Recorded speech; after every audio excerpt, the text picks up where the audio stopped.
As árvores na Bíblia. Parte 40. No vídeo anterior, exploramos o simbolismo do zambujeiro, uma árvore que representa a conexão entre os povos gentios e Israel. Abordamos a metáfora de Paulo em Romanos 11, onde o zambujeiro representa os gentios que, pela fé, são enxertados na oliveira cultivada, ou seja, no povo de Deus. Assim, o zambujeiro simboliza o plano de inclusão divina e a expansão do reino de Deus para além de Israel, enfatizando a importância da humildade e da fé para fazer parte da família de Deus. Hoje, vamos mergulhar no simbolismo e nas características do zimbro. Vamos ao conteúdo. Zimbro é o nome das pinhas modificadas produzidas por diversas espécies do gênero Juniperus que pode ser usado para fins medicinais. Descrição: da família das copressáceas. Arbusto que atinge de 1 a 3 metros de altura, de folhas perenes, curtas e espinhosas. Tem ramos que se dispersam lateralmente, formando matos rasteiros e densos com cerca de 1 a 4 metros de diâmetro. As folhas, subimbricadas, em verticilos de 3, apresentam uma faixa estomática branca na página superior. Os ramos, geralmente em grupos de 3 com a base ao mesmo nível no caule, são ascendentes ou rasteiros. A casca é lisa em ramos pequenos, com menos de 1 centímetro de diâmetro, esfoliando em ramos maiores. O fruto consiste em gálbulos pruinosos, de 6 a 9 milímetros, negros quando maduros, são bolinhas azuis ou pretas, de sabor doce e resinoso.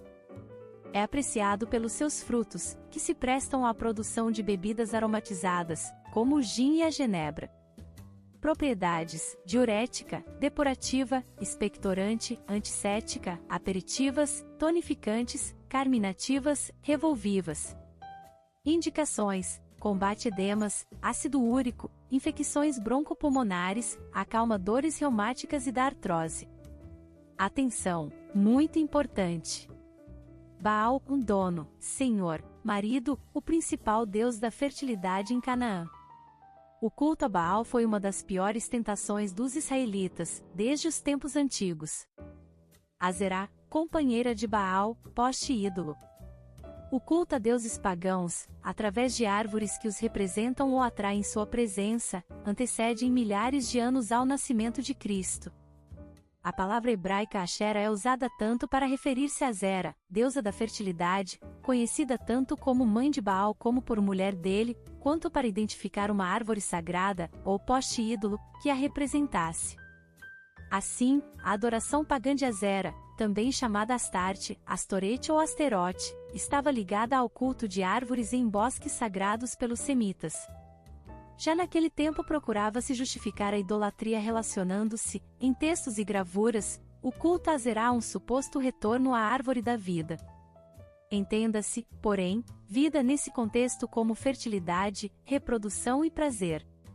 Os troncos de árvores em que imagens dessa deusa eram esculpidas, ou suas representações em metal preservavam parte de seus galhos para assumir a forma de árvore da vida nesse sentido, sexual.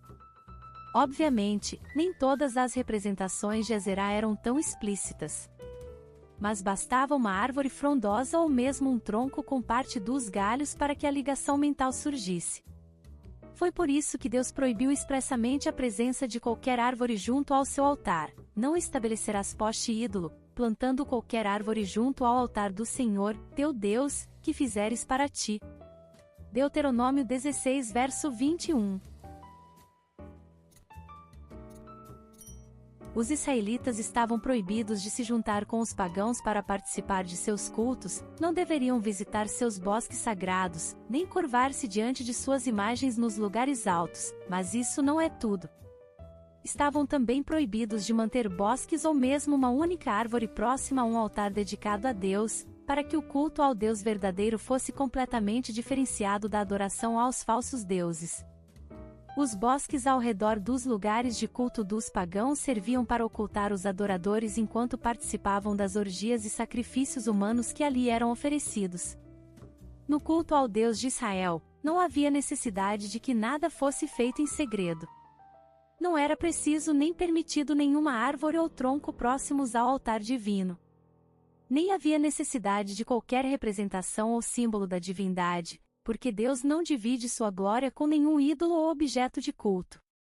Quem adorava Baal adorava também a Azerá, através de seus postes ídolos, feitos com pedaços de tronco de árvore ou árvores vivas, em que se começou a esculpir a figura de Azerá, posteriormente chamada Astarte. Essas esculturas evoluíram a ponto de adquirirem formas cada vez mais humanas, mas eram posicionadas sempre junto a árvores sagradas, como as citadas em Jeremias 17 verso 2.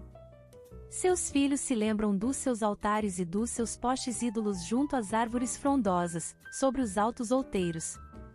Jeremias 17 verso 2. Porque também os de Judá edificaram altos, estátuas, colunas e postes ídolos no alto de todos os elevados outeiros e debaixo de todas as árvores verdes. 1 Reis 14 verso 23. As ameaças do espírito de Acabe e Jezabel agem no sentido de intimidar as pessoas colocando-as debaixo de um domínio de medo, mesmo que você tenha vivido milagres poderosos. Por vezes o momento de vitória é seguido de um grande levante do inimigo que leva as pessoas para baixo de um zimbro. A palavra zimbro, no hebraico retém, significa amarrar, atar. E Elias, neste episódio, estava intimidado por uma palavra lançada contra a vida dele porque a árvore aqui tem um significado muito importante. Ele não estava escondido debaixo da árvore da vida, mas sim debaixo de um poste ídolo.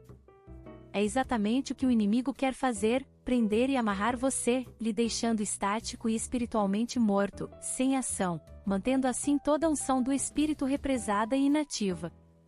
O desejo do inimigo é que aquela autoridade que você recebeu fique presa e isso faz com que você não tenha ação contra ele. Temos de sair de debaixo do zimbro, ir ao monte de Deus e a nossa verdadeira constituição será manifesta. Algumas passagens bíblicas em que zimbro é mencionado. Ora, Acabe fez saber a Jezabel tudo quanto Elias havia feito, e como matar à espada todos os profetas. Então Jezabel mandou um mensageiro a Elias, a dizer-lhe: assim me façam os deuses, e outro tanto, se até amanhã a estas horas eu não fizer a tua vida como a de um deles. Quando ele viu isto, levantou-se e, para escapar com vida, se foi. E chegando a Berseba, que pertence a Judá, deixou ali o seu moço. Ele, porém, entrou pelo deserto caminho de um dia, e foi sentar-se debaixo de um zimbro, e pediu para si a morte, dizendo: já basta, ó Senhor, toma agora a minha vida, pois não sou melhor do que meus pais. 1 Reis 19 do verso 1 ao 4. E deitando-se debaixo do zimbro, dormiu, e eis que um anjo tocou, e lhe disse: levanta-te e come. 1 Reis 19 verso 5. Obrigada por assistir até aqui. Chegamos ao final do estudo às árvores na Bíblia. Não percam os próximos vídeos. Graça e paz, irmãos e irmãs.